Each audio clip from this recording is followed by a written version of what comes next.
चला मुलांना, एक पूर्णांक आणि एक अपूर्णांक यांची वजाबाकी त्याची छान ट्रिक सांगणार आहे मी. रेग्युलर पद्धतीने तुम्ही कसं करणार, याला काही छेद नाही म्हणून छेद घेणार, मग तिरकस गुणाकार करणार. 128 गुणिले 15, मग इकडं वजा, मग 13 गुणिले 1 आणि छेदाला 15. हे आपल्याला काहीही करायचं नाही. मग उत्तर कसं काढायचंय बघा. ट्रिकनुसार उत्तर कसं काढायचंय बघा. छान ट्रिक आहे, पहा, लक्ष द्या. आता वजाबाकी, तर यातून काय करायचं, एक वजा करायचा म्हणजे किती आले, 127. ते इथे लिहून घ्यायची. पूर्णांक संख्येतून एक वजा करायचा, ती संख्या लिहून घ्यायची.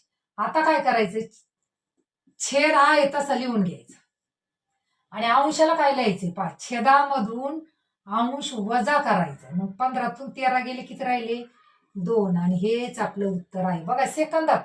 आणि हे एवढा गुणाकार करत बसले असते तरी हेच उत्तर आलं असतं. पहा, मग एवढा वेळ आहे का आपल्याकडे स्पर्धा परीक्षेला जर आपण बसलोय तर एवढा वेळ आहे का? त्यामुळे ट्रिक लक्षात ठेवायची, पहा, आणि त्या पद्धतीने उत्तर काढायचं. जर ह्या ट्रिकनुसार या उदाहरणाचं उत्तर काढायचंय आणि कमेंटमध्ये नक्की सांगायचंय. आणि ट्रिक जर आवडली असली तर आपल्या व्हिडिओला लाईक करा, शेअर करा आणि सबस्क्राईब करा.